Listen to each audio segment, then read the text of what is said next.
What's up guys, how are my beautiful people doing? Welcome back to my YouTube channel, my name is Dan. Today I'm gonna review a fungal acne safe sunscreen from the brand Uriage. Come on. This is the Uriage Bariesun, I guess, mattifying fluid. Also have another one from the same brand, it's also fungal acne safe. It's the Uriage Hisiac or something, a fluid. Now, I am gonna review this one too, but I feel like both of these products are pretty much the same thing. Like, I don't really see a difference. I feel like one of them is spreading a little bit more easily, but that might just be my skin acting different that day or something like that, because especially the third day after treatment, my skin is just so flaky and dry, but like very oily at the same time. It is a mess. So I'm thinking about applying both of these like on half of my face to actually see if there's a difference, but you cannot really notice any difference between these two. So, before I start the review, please consider following me on Instagram, on Facebook, subscribe to this channel for more videos related to skincare, lifestyle, stuff like that, and also ring that bell so you get notified every time I post something. I'm so tired today, what's going on with me? So, I'm gonna start as always with the packaging. Very nice packaging, it's very easy to open it up, pour the product and apply it on your skin. Opaque. The product inside is going to be protected from light. What should I do with this right now? When it comes to price, I paid around $10 for this one, which is a good price actually for a face sunscreen. You get 50 ml of product, but as with most European products, the price is very different in different places. I've seen this one for like $8 in some places, $16 in other stores. It's the price. There's a very big price discrepancy. Now when it comes to Irritant Ingredients, we have fragrance in this one. It is not a strong fragrance. It's not super lightweight either. It's kind of in between. I kind of like it. I don't mind it. It's a nice fragrance. It smells kind of floral in a way, but not in a bad way. I don't know how to explain fragrances. We have no alcohol in this one, which is a good thing. This sunscreen, like I said, is fungal acne safe. I love seeing that. It's very hard to find fungal acne safe sunscreens for people that are struggling with melasthesia. Now, when it comes to my experience with the product, the ingredient list, the sunscreen filters, I'm gonna apply this one so you guys can see how it looks like on my skin. We have 3 filters in this one. We have Serums M, which is one of the best sunscreen filters that we have at the moment. It's a new generation filter. It's kind of like a hybrid filter because it acts as a mineral and a chemical filter at the same time. It does offer UVA, UVB protection. It also helps stabilize other filters.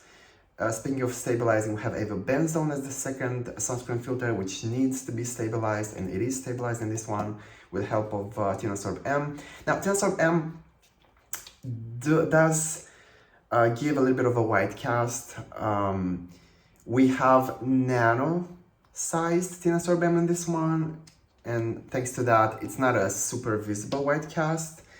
It's still there though. It's not like a zinc oxide sunscreen white cast. That's a strong one. But this, I can get away with it. I feel like it's not gonna be good enough for people with dark skin though. In my opinion, I have no idea. If you've ever tried this one and you have dark skin, please let me know in the comments below. But yeah, and the third sunscreen filter is UV T150, which is again a new generation filter, one of the best UVB filters that we have at the moment. Very effective even in small amounts. So we have 2 new generation filter, one old generation filter, which is the avobenzone. It's a pretty sensitive skin friendly sunscreen based on the filters. But still, if you know you're sensitive to avobenzone, maybe you should skip this one because it is the second sunscreen filter, so there's a pretty good amount of that.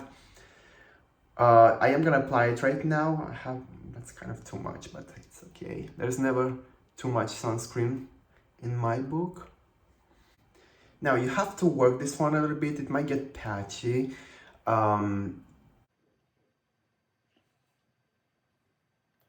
It's pretty easy to spread, but you still should I will probably need a mirror because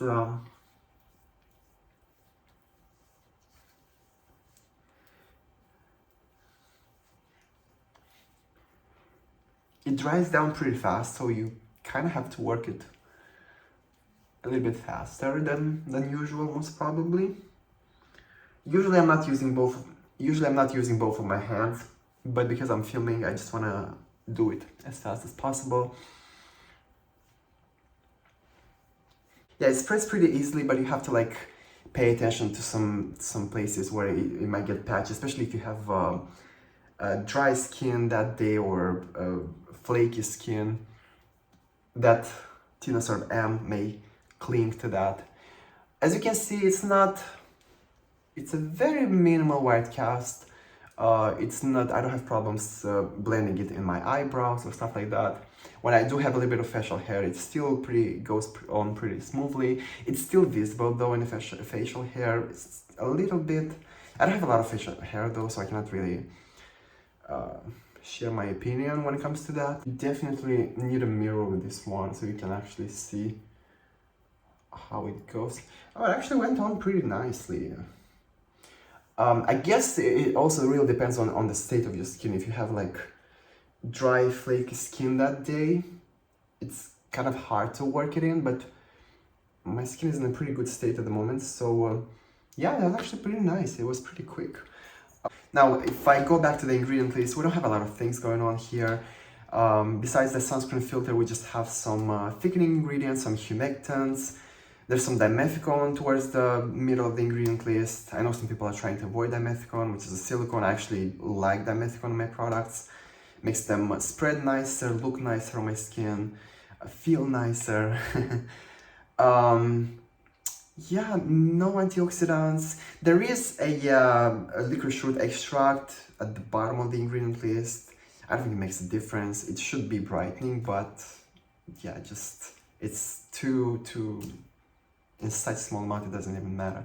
Now, I forgot to mention that they're actually using nano-sized Tinosorb M in this one. That's why the white cast is almost non-existent.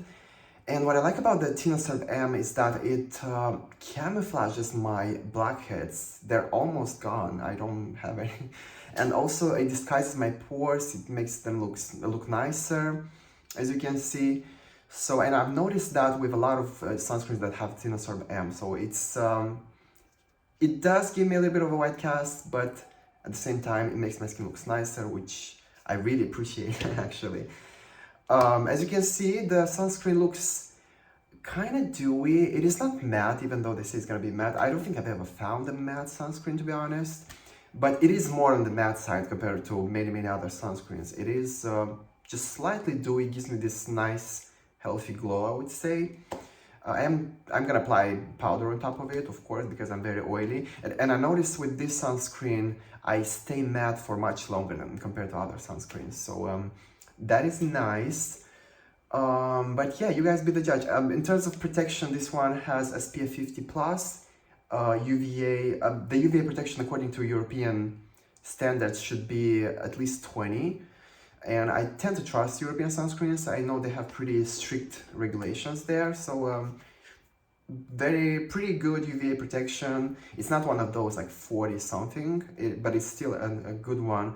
It is definitely, if we compare it to Korean sunscreens, it's definitely a PA4+, even more than that. So yeah, nice protection, nice sunscreen, good price. It has some fragrance, like I said, which is not ideal. We have some pretty strong UV filters in this one. That's why the protection is so good. You guys be the judge. I like this one. It is fungal acne safe, and like I said, it's very hard to find a fungal acne safe sunscreen.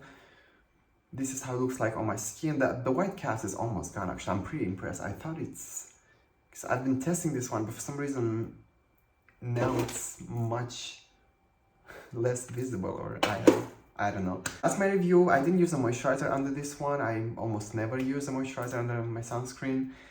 But you guys let me know what you think about this one. Let me know if you've ever tried it. Give this video a thumbs up if you enjoyed it. Hope it was helpful for you. Love you all. See you all in my next video.